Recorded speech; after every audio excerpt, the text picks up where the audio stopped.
एक कदम इनको चलने नहीं दिया जाएगा, किसी विधायक को घर से निकलने नहीं दिया जाएगा, किसी सांसद को घर से निकलने कि योगी आदित्यनाथ जी इसी शहर के मुख्यमंत्री हैं और उनको शर्म आनी चाहिए कि यहाँ पर एक पीजीआई जैसा अस्पताल नहीं हो निर्माण। ये राज्य इसीलिए मांग रहे हैं क्योंकि हमको पता है कि जब राज्य अलग होगा, हमारा अलग मुख्यमंत्री होगा, अलग हाईकोर्ट होगा, तभी हमारा विकास हो पाएगा। क्या नए साल पर होगा उत्तर प्रदेश का बंटवारा? पूर्व मुख्यमंत्री मायावती का 4 राज्यों में उत्तर प्रदेश को बांटने का सपना होगा साकार। यहाँ पर अलग बुद्धालैंड की चल रही है मांग। पूर्वांचल के 27 राज्यों को मिलाकर क्या बनेगा नया बुद्धालैंड राज्य? ये तमाम चीज़ों को लेकर के हम लोग यहाँ पर बातचीत करने वाले हैं।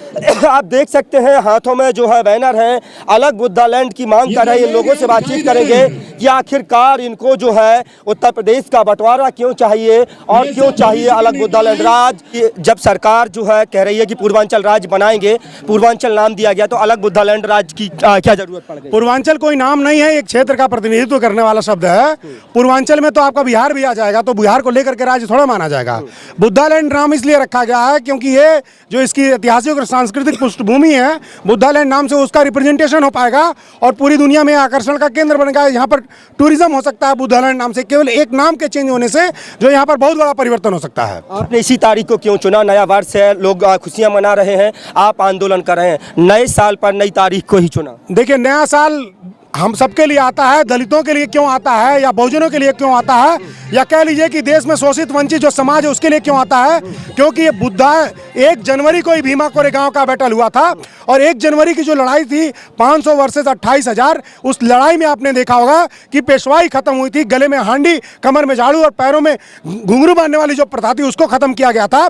तो पेशवाई शासन का जो खात्मा हुआ, उससे जो राइजिंग हुआ है, भारत में उत्थान हुआ है, जो शोषितों वंचितों के अंदर ये ताकत आई है, उस ताकत को, उन शहीदों को नमन करने के लिए हम पूरे बुद्धालैंड राज्य आंदोलन की शुरुआत जो है 1 जनवरी से करते हैं। बुद्धालैंड 25,000 करोड़ की मूर्ति, 3,000 करोड़ की मूर्ति बना सकते हैं हम और राज्य नहीं बना सकते हैं? कहाँ बजट की कमी है? अंबानी का लाखों करोड़ रुपया माफ हो सकता है, राज्य नहीं बन सकता है? अरे ये इसको लेबर बेल्ट बना है। आप देखिए ना, एक साथ देश आजाद हुआ, एक संविधान लागू हुआ, लेकिन हमारे यहाँ का लेबर जाकर के वहाँ पर काम कर रहा है। दिल्ली मुंबई कलकत्ता में मार खा रहा है, वहाँ का लेबर यहाँ काम कर रहा है। पंजाब का कोई आदमी यहाँ पर आपको लेबरी करते हुए दिखेगा? या महाराष्ट्र का कोई व्यक्ति यहाँ पर आपके मजदूरी करते दिखेगा? नहीं दिखेगा। इसको लेबर जोन बनाया गया और इसके पीछे की साजिश देखिए क्या है।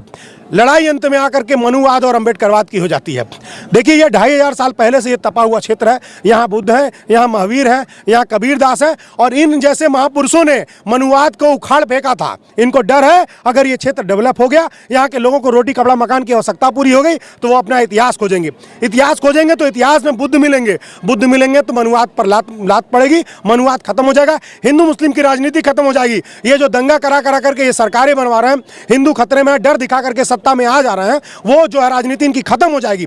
और इस नाते इसको हमेशा से पिछड़ा बना करके, इसको शोषण और अत्याचार का केंद्र बना करके, हिंदू मुस्लिम लड़ाई का प्रयोगशाला बना करके, लेबर बेल्ट बना करके रखना चाहते हैं। ये इनकी साजिश है। कहीं से इनकी कोई मंशा नहीं है कि यहाँ का डेवलपमेंट किया जाए, विकास किया जाए। बिल्कुल, सवाल तो फिर वही उठता है ना कि आप अलग बुद्धालैंड की लगातार मांग कर रहे हैं, आपके साथ जो लोग जुड़े हुए हैं जो बुद्धालैंड की मांग कर रहे हैं, वो सब दलित और पिछड़ी जो है कम्युनिटी से आने वाले लोग होंगे। लेकिन क्या सवाल जो जिनका शोषण हुआ, जो शोषण का शिकार हुए, वो लोग तो यहाँ पर खड़े होंगे, लेकिन जिन्होंने सदियों सदियों तक शोषण किया है, क्या वो लोग भी अलग बुद्धालैंड की मांग कर रहे हैं? नहीं, बिल्कुल भी। यहाँ पर सभी वर्ग जात सभी समुदाय के लोग मांग कर रहे हैं। जो भी इंटेलेक्चुअल लोग हैं, जो भी बुद्धिजीवी लोग हैं, बुद्धिमान लोग हैं और जो समझते हैं कि सत्ता के डिसेंट्रलाइजेशन के लिए छोटे राज्यों का निर्माण जरूरी है। और आप अमेरिका को देख लीजिए ना, 25 करोड़ की आबादी है, 50 राज्य वहाँ पर, हर 50 लाख की आबादी पर 24 करोड़ की आबादी पर हमारे यहाँ एक राज्य है। तो जो बुद्धिजीवी हैं वो जानते हैं, वो हर जाति के, हर इसी आंदोलन में देखिए सभी धर्म के जाति के लोग आए हैं और सपोर्ट किए हैं, तन से मन से धन से लोग सहयोग कर रहे हैं और ये आंदोलन धीरे धीरे आगे बढ़ रहा है। अब जो सरकारें हैं वो चाहती हैं कि यहाँ पर दंगा फसाद हो, दंगा लोग करें, ऐसा इस तरह की वो भाषा सुनना चाहते हैं। और हम चाहते हैं कि संवैधानिक रूप से राज्य की मांग हो जाए, तो अगर जरूरत पड़ेगी तो हम लोग वो भी करेंगे। अलग बुद्धालैंड राज्य में कितने जिले मिला करके आपका जो बुद्धालैंड राज्य है वो निर्माण हो जाएगा? देखिए, हमारे यहाँ 27 जिले हैं और ये हम लोगों ने नहीं क्लासिफिकेशन किया है, ये सरकारों ने किया। देश की आज़ादी के बाद ही जो है ये यहाँ पर परिसीमन कर दिया गया था और आर्थिक रूप से बंटवारा किया गया था, क्योंकि उस समय राज्य बनाने के लिए देश में पैसे नहीं थे। अब तो बहुत पैसा है हमारे पास, बहुत सारी सुविधाएं हैं और बहुत सारा इंफ्रास्ट्रक्चर है। तो 27 जिले हैं और इसमें 147 विधानसभा सीटें हैं, 28 लोकसभा सीटें हैं। तो ये हमारा क्षेत्र है, 8 करोड़ की आबादी है। तो हम चाहते हैं कि इसको लेकर के एक अलग बुद्धालैंड राज्य बने और जो भी लोग उत्तर प्रदेश में अलग राज्य की बात कर रहे हैं, हम उनसे निवेदन करेंगे आपके चैनल के माध्यम से, वो सब लोग एकजुट हों और हम लोग एकजुट होकर के केंद्र पर दबाव बनाएं। दंगे का केंद्र बनाना चाहते हैं ये लोग, यहाँ पर प्रयोगशाला बनाना चाहते हैं। आप सोचिए कि यहाँ पर योगी आदित्यनाथ जी हैं, इनको शर्म नहीं आता है कि यहाँ पर डिस्ट्रिक्ट हॉस्पिटल से सीधे पीजीआई रेफर किया जाता है। एक ढंग का हॉस्पिटल ये यहाँ पर नहीं बनवा पाए हैं कि हमारे लोगों को यहीं पर इलाज मिल जाए। पढ़ने के लिए, तैयारी करने के लिए कोटा राजस्थान जाना पड़ता है, पुणे जाना पड़ता है, दिल्ली जाना पड़ता है। एक सेंट्रल यूनिवर्सिटी नहीं यहाँ पर है। तो हम ये राज्य इसीलिए मांग रहे हैं क्योंकि हमको पता है कि जब राज्य अलग होगा, हमारा अलग मुख्यमंत्री होगा, अलग हाईकोर्ट होगा, तभी हमारा विकास हो पाएगा।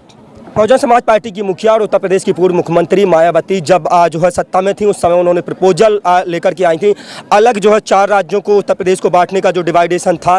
तो उस समय यूपीए की सरकार थी, हालांकि उस पर अंतरिम मोहर नहीं लग पाई थी। तो क्या लगता है कि उत्तर प्रदेश में अब योगी आदित्यनाथ की सरकार है, योगी आदित्यनाथ की सरकार से आप लोगों को कितनी उम्मीद है? देखिए, जब लोग सत्ता में नहीं रहते हैं तब कहते हैं कि पूर्वांचल बनेगा। यही योगी आदित्यनाथ पूर्वांचल नहीं पुण्यांचल का नाम लेकर के धरना दे रहे थे। जो भी हो, लेकिन जैसे ये सत्ता में आए, केंद्र में प्रदेश में इनकी सत्ता है, चाहे तो राज्य पुनर्गठन अधिनियम ला करके ये राज्य बना सकते हैं, लेकिन नहीं बना रहे हैं। तो ये केवल वोट लेने के लिए और वोटों की राजनीति करने के लिए पूर्वांचल का नाम लेते हैं, जबकि हम लोग 2006 से आंदोलन कर रहे हैं। 2008 में हम लोगों ने पूरे पूर्वांचल में रेल चक्का जाम भी किया था और 2011 में बहन कुमारी मायावती जी द्वारा उत्तर प्रदेश में 4 नए राज्य बनाने की घोषणा की गई थी। तो हम बहन जी का स्वागत करते हैं और हमारा ये मानना है कि भाई ये संवैधानिक मांग है। संविधान का अनुपालन ठीक ढंग से हो पाए, शासनिक प्रशासनिक संचलन ठीक ढंग से हो पाए और सत्ता का बड़े पैमाने पर डिसेंट्रलाइजेशन हो पाए, विकेंद्रीकरण हो पाए। इस नाते छोटा राज्य बनना चाहिए और इसी आशा से बहन जी ने जो है 4 राज्यों में विभाजित किया। लेकिन ये दुर्भाग्य कह लीजिए नहीं, ये लोगों का कह लीजिए दुर्भावना है पूर्वांचल के प्रति कि कांग्रेस उस समय शासन में थी और उन्होंने राज्य बंटवारे पर कोई काम नहीं किया। अगर कांग्रेस ने उस समय राज्य बांट दिया होता तो यहाँ 4 राज्य बने होते, 4 हाईकोर्ट होते, 4 लोक सेवा आयोग होते और 4 मुख्यमंत्री होते, तो 22 करोड़ की आबादी की तरह यहाँ जो है कोड़ में खाज का काम नहीं होता। लोग बिलबिला रहे हैं, 30-35 साल तक हाईकोर्ट में मुकदमे चल रहे हैं।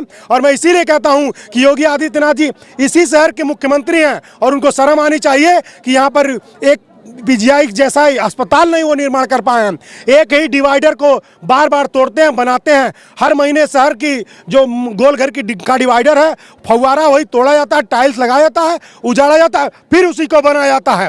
हाँ, योगी जी ने सड़कें बनवाई हैं। कौन सी सड़कें बनवाई है? जो सड़कें उनके डिग्री कॉलेज को जा रहे हैं, जो सड़कें उनके इंटर कॉलेज को जा रहे हैं, जो सड़कें उनके निजी मेडिकल कॉलेज को, उनके अस्पताल पर जा रहे हैं, उन्हीं सड़कों पर पुल, उन्हीं सड़कों पर नाली, उन्हीं सड़कों की इंटरलॉकिंग को करा रहे हैं। बाकी कहीं कोई डेवलपमेंट विकास नहीं है। इस नाते हम चाहते हैं कि हमारा राज्य अलग हो और अब हम देखिए संवैधानिक तरीके से 2006 से मांग कर रहे हैं। अब हम आंदोलन हो जाएगा। बहुत बहुत शुक्रिया। तो ये थे हमारे साथ बुंदेलखंड राज्य निर्माण समिति के अगुआ कह लीजिए आप, धीरेन्द्र प्रताप सिंह, पूर्वांचल सेना के राष्ट्रीय अध्यक्ष हैं धीरेन्द्र प्रताप सिंह, जिनका साफ तौर पर कहना है कि आंदोलन जो है वो लगातार अब आगे की जो रूपरेखा है, अगर सरकार